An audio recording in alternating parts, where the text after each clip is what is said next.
இப்போ நார்த் கொரியாவில் இருக்கிற ஸ்கூல் பசங்க பண்ணிக்கிட்டு இருக்கிற ஒரு காரியம் உலகத்தையே திரும்பி பார்க்க வச்சிருக்கு. சமீபத்தில் வந்த ரிப்போர்ட்டின் படி அங்கே இருக்கிற சீனியர் மிடில் ஸ்கூல், அதாவது நம்ம ஊரில் 12வது முடிக்கிற வயசுல இருக்கிற லட்சக்கணக்கான பசங்க, எங்களுக்கு காலேஜ் வேணாம், வேலையும் வேணாம், நாங்கள் நேராக ஆர்மிக்கு போய் நாட்டை காப்பாற்ற போகிறோம்னு வாலண்டியராக வந்து இராணுவத்தில் இணைகிறதுக்கு நிற்கிறாங்களாம். ஏதோ ஒன்று ரெண்டு பேருன்னு நீங்கள் நினைச்சிங்கன்னா அதுதான் தப்பு. லட்சக்கணக்கான பசங்க இப்படி வாலண்டியராக வந்து நிற்கிறாங்க. இதை கேட்கறதுக்கே ஒரு மாதிரி மிரட்டலாக இருக்குல்ல. இதோட பின்னணி என்ன? இதற்கு பின்னாடி உண்மையாகவே இவர்கள் விருப்பத்தோடு தான் வரார்களா, அல்லது இதற்கு பின்னாடி ஏதாவது காரணம் இருக்கா என்பதை பற்றி தான் இந்த வீடியோவில் நாங்கள் தெளிவாக பார்க்க போகிறோம். வீடியோக்குள்ளே போகிறதுக்கு முன்னே நம்ம சேனலை சப்ஸ்கிரைப் பண்ணி பக்கத்துக்கு பெல் ஐக்கானை கிளிக் பண்ணி வைங்க. அப்போ தான் நான் போடக்கூடிய வீடியோஸை நீங்கள் உடனுக்குடன் பார்க்க முடியும். வாங்க இப்போ வீடியோக்குள்ளே போகலாம். வடகொரியாவில் இருக்கிற முக்கியமான மாகாணங்களான ஜகாங் மற்றும் கொசாங் போன்ற இடங்களில் இருக்கிற உயர்நிலை பள்ளிகள், அதாவது சீனியர் மிடில் ஸ்கூலில் ஒரு விசித்திரமான சம்பவம் இப்போ நடக்க ஆரம்பிச்சிருக்கு. அங்கே இருக்கின்ற பசங்கள் எல்லாருமே வருஷம் இன்னும் ஒரு பெரிய ஒரு போஸ்டரில் கையெழுத்து போடுறாங்க. சில இடங்கள்ல நாங்கள் எங்கள் ரத்தத்தாலேயே கையெழுத்து போடுறோம் என்று சொல்ற அளவுக்கு அங்கே இருக்கின்ற பசங்க வெறித்தனமான தேசப்பற்றை இப்போ வெளிப்படுத்தி கொண்டு இருக்காங்க. இது எதை காட்டுதுன்னா, நாங்கள் வெறும் ஆர்மிக்கு மட்டும் போகல, எங்கள் உயிரை கொடுத்து எங்களுடைய நாட்டை பாதுகாக்க நாங்கள் தயாராக இருக்கோம் என்பதைத்தான் வடகொரியாவோட எதிரி நாடுகளுக்கு ஒரு மெசேஜா அவங்க சொல்றாங்க. சரி, இவங்க இவ்வளவு கோபமா இருக்காங்கன்ற கேள்வி உங்களுக்கு எழும்பும். இதற்கு காரணம் அங்கே இருக்கின்ற நியூஸ் சேனல்கள். ஏனென்றால் வடகொரியாவில் இருக்கிற நியூஸ் சேனல்கள் காலையில இருந்து நைட் வரைக்குமே ஒரே ஒரு விஷயத்தை தான் திரும்ப திரும்ப போடுவாங்க. அதாவது அமெரிக்காவும் தென்கொரியாவும் நம்ம மேல போர் தொடுப்பதற்காண்டி ப்ரிப்பேர் ஆகி கொண்டிருக்காங்க. நம்மளோட தலைவராக இருக்கிற கிம் ஜாங் உன் அவர்களை நாம தான் பாதுகாக்கணும்னு சின்ன வயசுல இருந்தே அவர்களோட மனசுல அது ஈட்டப்படுது. தேசப்பற்று தொடர்ந்து ஈட்டப்படுது. எங்களுடைய நாட்டை பாதுகாக்கணும்ன்ற அந்த தேசப்பற்று தொடர்ந்து ஈட்டப்படுது. இப்படி ஏற்றப்பட்டதால தான் ஸ்கூல் முடிச்ச உடனே எங்களுக்கு கொலிச்சும் தேவையில்லை, எங்களுக்கு வேலையும் தேவையில்லை, நாங்கள் இராணுவத்தில் இணைந்து போர்டரில் போய் நின்று எங்களுடைய எதிரிகளை நாங்கள் ஒரு கை பார்க்கணும் என்று அங்கே இருக்கிற பசங்க கிளம்பிட்டாங்க. இதுல இன்னும் ஒரு முக்கியமான விஷயம் என்னண்டா, பசங்க மட்டும் இல்ல, பொண்ணுங்களும் நாங்க என்ன சலிச்சவங்களான்னு சொல்லி வாலண்டியரா இராணுவத்தில் இணைய வர்றாங்க. வடகொரியாவோட சமீபத்திய சட்டத்தின்படி பெண்களும் மிலிட்டரி சர்வீஸ் கட்டாயமாகப்பட்டிருக்கு. ஆனாலும் அவங்க வாலண்டியா வர்றதா காட்டப்படுறது அந்த நாட்டில் இருக்கிற பெண் சிங்கங்கள் எவ்வளவு பலமானவங்க என்பதை உலகத்துக்கு காட்டுறதுக்காண்டி தான் இவங்க வாலண்டியரா வர்றாங்க என்றும் சொல்லப்படுது. நம்ம ஊரில் 12வது எக்ஸாம் முடித்த உடனே, அதாவது ஏஎல் அல்லது 12வது எக்ஸாம் முடித்த உடனே எப்போ ரிசல்ட்ஸ் வரும், கட் அவுட் எவ்வளவு வரும் என்று தான் டென்ஷனாக இருப்போம். ஆனால் வடகொரியாவில் இருக்கிற பசங்கள் ரிசல்ட்ஸை விட எங்களுடைய மிலிட்டரி யூனிட்டில் எங்களுக்கு ஒரு இடம் கிடைக்குதா என்பதுதான் அவர்களோட பெரிய எதிர்பார்ப்பாக இருக்கும். அங்கே இருக்கிற டீச்சர்ஸும் நீங்கள் தான் இந்த நாட்டோட தூண்கள், நீங்கள் தான் நம்ம நாட்டை பாதுகாக்கணும், நீங்கள் போனால் தான் நாம் நிம்மதியாக இருக்க முடியுமென்று சொல்லி அவங்களை வழி அனுப்பி வைக்கிறாங்க. அதையும் அவர்களுக்கான தைரியத்தை கொடுத்து அங்கே இருக்கிற பசங்களை இராணுவத்தில் இணைப்பதற்காண்டி வழி அனுப்பி வைக்கிறாங்க. இதெல்லாம் பார்க்கும்போது நமக்கு ஒரு நிமிஷம் ஆச்சரியமா இருக்கும். ஏனென்றா 17 வயசு 18 வயசுல துப்பாக்கி ஏந்துறது ஒரு சாதாரணமான விஷயம் இல்லை. ஆனால் அந்த நாட்டில், அதாவது வடகொரியாவில் இருக்கின்ற சூழல் அவங்களை அப்படி மாற்றி இருக்கு என்பதுதான் உண்மை. இதற்கு பின்னாடி ஒரு பெரிய ஒரு அரசியல் கேம் இருக்கு என்பதும் நாங்கள் ஏற்றுக்கொள்ள தான் வேணும். ஆனால் அந்த பசங்களோட மனநிலை இப்போதைக்கு நாட்டை காப்பாற்றணும் என்ற ஒரு மைண்ட் செட்டில் தான் அவர்கள் இருக்கிறார்கள். தங்களுடைய உயிரை கொடுத்தாவது எங்களுடைய நாட்டை நாங்கள் பாதுகாக்கணும் என்ற மைண்ட் செட்டில் அவர்கள் இருக்கிறார்கள் என்பதும் 100% உண்மை. இதுவரைக்கும் நாம் பார்த்தது எல்லாமே பசங்க ஆசைப்பட்டு இராணுவத்தில் இணைகிறாங்க, ஆசைப்பட்டு இணைவதற்காண்டி கையெழுத்து போடுறாங்க என்பதைத்தான். ஆனால் ஒரு நிமிஷம் யோசிச்சு பாருங்க, 17 வயசுல ஒரு பையனோ அல்லது ஒரு பொண்ணோ எனக்கு படிப்பு வேணாம், நான் துப்பாக்கி தூக்க போறேன் என்று லட்சக்கணக்கில் கிளம்பி வர்றதுக்கு பின்னாடி நிஜமாகவே தேசப்பற்று மட்டும்தான் காரணமா இருக்குமா? இந்த கேள்வி கண்டிப்பா உங்களுக்கு எழும்பும். இதோட மறுபக்கத்தை நாம கொஞ்சம் ஆழமா தோண்டி பார்க்கணும். முதல்ல நாம புரிஞ்சுக்க வேண்டிய விஷயம், வடகொரியாவில் மிலிட்டரி சர்வீஸ் என்பது சோய்ஸ் இல்லை, அது ஒரு கட்டாய சட்டம். அங்கே இருக்கின்ற ஒவ்வொரு ஆணும் 10 வருஷம் இராணுவத்தில் வேலை செய்யணும். ஒவ்வொரு பெண்ணும் 7 வருஷம் கண்டிப்பா இராணுவத்தில் வேலை பார்த்தே ஆகணும். அப்போ நீ இவ்வளவு வாலண்டியரா வர்றாங்கன்ற நியூஸ் வருதுன்ற கேள்வி உங்களுக்கு எழும்பும். இங்கதான் வடகொரியா அரசனுடைய ஒரு சின்ன கேம் இருக்கு.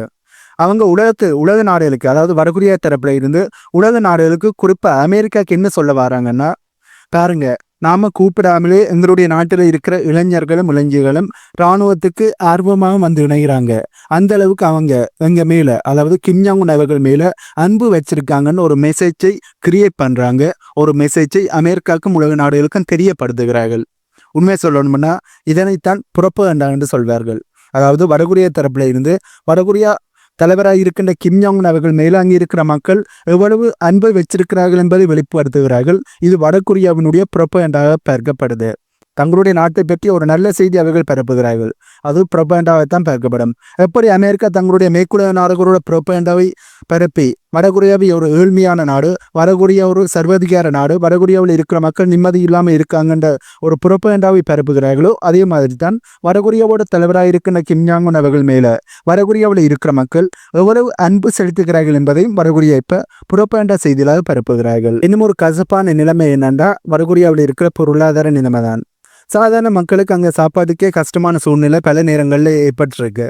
ஆனால் நீங்கள் ஆர்மியில் சேர்ந்துட்டா, அதாவது வடகொரியாவில் இருக்கிற மக்கள் இராணுவத்தில் சேர்ந்துட்டா உங்களுக்காண்டு ஒரு யூனிஃபார்ம் அங்கே கிடைக்கும். தினமும் சாப்பிட்றதுக்கு டெய்லி சாப்பிட்றதுக்கு சாப்பாடு ஒழுங்காக கிடைக்கும். தங்குறதுக்கு ஒரு இடம் கிடைக்கும். ஒரு சாதாரணமான குடும்பத்தில் இருக்கிற பையனுக்கு வீட்டில் கஷ்டப்படுறதை விட இராணுவத்தில் இருக்கிறதான் ஒரு பாதுகாப்பான விஷயமா தோணும். அதான் அவர்களுக்கு அப்படித்தான் தெரியும். இது அவர்களுக்கான ஆசையாக இருக்காது. அது அவர்களுடைய வாழ்க்கை சூழலாக அமையக்கூடிய வாய்ப்புகள் இருக்கு. அதாவது அங்கே வடகொரியாவில் இருக்கிற சாதாரணமான ஒரு இளைஞனுக்கு தாங்கள் கஷ்டப்படுறதை விட இராணுவத்தில் இணைந்து கொஞ்சம் நல்ல வாழ்க்கையை வாழலாம் என்ற ஒரு எண்ணம் அவர்களுக்கு தோணும். அதாவது நோமலாக வேலை செய்கிறதை விட இராணுவத்தில் இணைந்தால் நாங்கள் இன்னும் சந்தோஷமாக இருக்கலாம் என்ற ஒரு எண்ணம் அவர்களுக்கு தெரியும், தோணலாம். அதனாலும் அவர்கள் இராணுவத்தில் இணையக்கூடிய வாய்ப்புகள் இருக்கு. வடகொரியாவோட சமூகத்தில் ஒருத்தர் ஆர்மியில் இருந்தால் தான் அவருக்கு ஒரு மரியாதையே கிடைக்கும் என்று சொல்ல முடியும். நீங்கள் ஆர்மியில் ஒழுங்காக வேலை பார்த்தா தான் உங்களுக்கு மேல் படிப்புக்கோ இல்லை நல்ல வேலைக்கோ அனுமதி கிடைக்கும். சொல்லப்போனால் அங்கே இருக்கின்ற ஒர்க்கர்ஸ் பார்ட்டி அப்படிங்கிற அதிகாரப்பூர்வ கட்சியில் சேரணுமானா கூட இராணுவத்தில் இருக்கணும் என்பது ஒரு முக்கியமான தகுதி. ஸோ அந்த பசங்களுக்கு தெரியும் இப்போ நாம் ஆர்மியில் சேர்ந்தால் தான் பின்னாடி நம்ம வாழ்க்கை நல்லா இருக்கும் என்று. ஆகவே வடகொரியாவில் இராணுவத்தில் இணைவது தான் அவர்களுக்கான அடிப்படை தகுதியை கொடுக்குது. மரியாதையாக இருக்கட்டும், வேறொரு வேலை செய்வதற்காக இருக்கட்டும், அல்லது வேறொரு படிப்பு படிக்கணும் என்றாலும் இராணுவத்தில் இணைந்தால் தான் அதுக்கான தகுதி கிடைக்கும். இதனாலே வடகொரியாவில் இருக்கின்ற இளைஞர்கள் எப்படியாவது இராணுவத்தில் இணைந்து விட மாட்டோமா என்ற எண்ணத்தில் இருக்காங்க. அதாவது தாங்களாகவே போய் இராணுவத்தில் இணைகின்ற எண்ணத்தில் இருக்காங்க என்பதுதான் உண்மை. வடகொரியா ஏன் இதனை தீவிரமாக செய்கிறாங்க அந்த கேள்வி உங்களுக்கு கிளம்பும். இதனால அந்த நாட்டு அரசாங்கத்துக்கு என்ன நன்மை அப்படிங்கிறத 4 முக்கியமான பாயிண்ட்ஸ் மூலம் இப்போ நாங்கள் பார்க்கலாம். இது அந்த நாட்டு அரசாங்கத்துக்கு பல வழிகளில் கை கொடுக்குது. முதலாவது, உலக நாடுகளுக்கு ஒரு மிரட்டல். அமெரிக்கா மாதிரியான நாடுகளுக்கு வடகொரியா சொல்ல வர மெசேஜ் இதுதான்.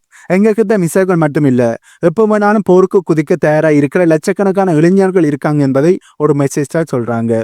ஒரு நாடு போர் தொடுக்க யோசிக்கும் போது அந்த நாட்டோட இராணுவ பலத்தை விட அங்கே இருக்கிற மக்களோட மன உறுதியை பார்த்து தான் பயப்படுவார்கள். சின்ன பசங்களை இவ்வளவு வெறியா இருக்காங்கன்னா இவங்க கிட்ட மோத முடியாதுன்ற எதிரிகளை யோசிக்க வைக்கிறது தான் வடகொரியாவோட முதல் பிளானு. ஆகவே அமெரிக்காவுக்கு இப்படி ஒரு மிரட்டல், வடகொரியாவோட எதிரி நாடுகளுக்கு மிரட்டலை கொடுக்கறதுக்காண்டியும் எங்களுடைய மக்கள் போராண்டாலும் சரி தங்களுடைய நாட்டை பாதுகாப்பதற்காண்டு உயிரை இழக்கவும் தயாராக இருக்கிறார்கள், அப்படி பயராக இருக்கிறார்கள் என்பதை காட்டுவதன் மூலம் எதிரி நாடுகளுக்கு இது பயத்தை ஏற்படுத்தும். இதுதான் வடகொரியாவோட முதலாவது பிளான். இரண்டாவது, குறைந்த செலவில் மிகப்பெரிய இராணுவத்தை உருவாக்குறது. ஒரு நாட்டுக்கு இராணுவம் தான் எல்லாமேன்னு வரும்போது அதுக்கு ஆள் சேர்க்கிறது பெரிய செலவு பிடிக்கிற விஷயமா இருக்கு. ஆனால் வடகொரியாவில் பசங்களே வாலண்டியராக வர்றதுனால அரசாங்கத்துக்கு ஆள் சேர்க்கிற வேலை ரொம்பவே சுலபம். அது மட்டும் இல்லாமல் இந்த இளைஞர்களை பயன்படுத்தி வரும் போர் மட்டும் இல்லாமல் ரோடு போடுறது, பெரிய கட்டடங்கள் கட்டுறது, விவசாயம் பண்ணுறதுண்டு எல்லா வேலைகளையும் செஞ்சு முடிக்க முடியும். அதாவது மிக குறைந்த சம்பளத்தில் ஒரு மிகப்பெரிய உழைப்பாளர் படி அவங்களுக்கு கிடைக்குது. இது வடகொரியாவுக்கு கிடைக்கிற 2வது லாபம். 3வது, நேஷனல் யூனிட்டி அண்ட் ஸ்டெபிலிட்டி, அதாவது உள்நாட்டு ஒற்றுமை. ஒரு நாட்டில் மக்கள் எல்லாருமே ஒரே மாதிரி யோசித்தா தான் அந்த அரசாங்கம் நிலைச்சி இருக்க முடியும். ஸ்கூல் முடித்த உடனேயே எல்லாரையும் முன்னா ஆர்மிக்குள்ளே கொண்டு வர்றதன் மூலமாக அவங்க மனசில் அரசாங்கத்தோட சித்தாந்தத்தை ஆழமாக பதிய வைக்க முடியும். இதனால் நாட்டுக்குள்ளே புரட்சி வடிக்காமலோ அல்லது அரசாங்கத்துக்கு எதிராக யாருமே கிளம்பாமல் பாதுகாக்க முடியும். சுருக்கமாக சொல்லப்போனால் எல்லாருமே ஒரே இராணுவ கட்டுப்பாட்டில் இருப்பாங்க. 4வது, ஐடியாலஜிக்கல் லோயல்ட்டி, அதாவது தலைவர் மீதான விசுவாசம். இந்த வாலண்டியர் சிஸ்டம் மூலமாக கிம் ஜாங் உன் ஒரு மக்களின் தலைவராக தன்னை நிலைநிறுத்திக்க முடியுது. பாருங்க, என் நாட்டு இளைஞர்கள் எனக்காக உயிரை கொடுக்க தயாராக இருக்காங்கன்னு உலகத்துக்கே காட்டும் போது அவரோட அதிகாரம் இன்னும் வலுப்பெறும். இது அவரோட ஆட்சிக்கு மிகப்பெரிய ஒரு பாதுகாப்பு கேடயமாக இருக்கும் என்பதுதான் உண்மை. சுருக்கமாக சொல்ல போனா இந்த மாணவர் படை வடகொரியாவுக்கு ஒரு பாதுகாப்பு அரணாவும் அதே சமயம் நாட்டுக்குள்ள எந்த ஒரு பிரச்சனையும் வராமல் தடுக்கிற ஒரு கட்டுப்பாட்டு கருவியாகவும் இருக்கும் என்பதுதான் உண்மை. இதைத்தான் வடகொரியாவோட அரசாங்கம் சரியா இப்ப பயன்படுத்தி கொண்டிருக்காங்க. இந்த 4 விஷயங்களும் தான் வடகொரியாவோட அரசாங்கத்துக்கு கிடைக்கின்ற மிகப்பெரிய லாபமா பார்க்கப்படுது. இப்ப நாங்க இந்த வீடியோட கருத்து பகுதிக்கு வந்துட்டோம். இதெல்லாத்தையும் பார்த்துட்டு அமெரிக்கா ஏன் பயப்படுறாங்க, ஏன் உலக நாடுகள் பதறாங்க என்ற கேள்வி உங்களுக்கு எழும்பும். அதுக்கான காரணங்களை இப்ப பார்ப்போம். அமெரிக்கா கிட்ட அதிநவீனமான அட்வான்ஸான மிசைல்கள் இருக்கலாம், சேட்டலைட்டுகள் இருக்கலாம். ஆனா வடகொரியா கிட்ட இருக்கிறது மரணத்தை பார்த்து பயப்படாத இளைஞர்கள் பட. ஒரு 17 வயசு பையன் கையில துப்பாக்கி எடுத்துக்கிட்டு என் தலைவனுக்காக நான் சாக தயார்னு முன்னாடி வந்து நின்னா எந்த ஒரு நவீன ஆயுதத்தாலையும் அந்த மன உறுதியை அளிக்க முடியாது என்பதுதான் உண்மை. இந்த தற்கொலைப்படை மனநிலை தான் அமெரிக்காவுக்கு இருக்கிற மிகப்பெரிய ஒரு தலைவலியா இருக்கு.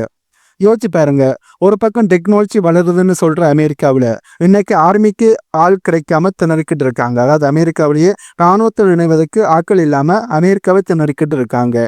ஆனா வடகொரியாவில் ஸ்கூல் முடிச்ச கையோடைய லட்சக்கணக்கான பசங்க வரிசையில வந்து நிக்கிறாங்க இராணுவத்தில் இணைகிறதுக்கு. ஒரு போராட்டம் வந்தா வடகொரியாவுக்கு பின்வாங்க ஆளே இருக்காது. ஒவ்வொரு வீடும் ஒரு மிலிட்டரி கேம்ப் மாதிரி இருக்கும். ஒவ்வொரு மாணவரும் ஒரு போர் வீரனா இருப்பான்.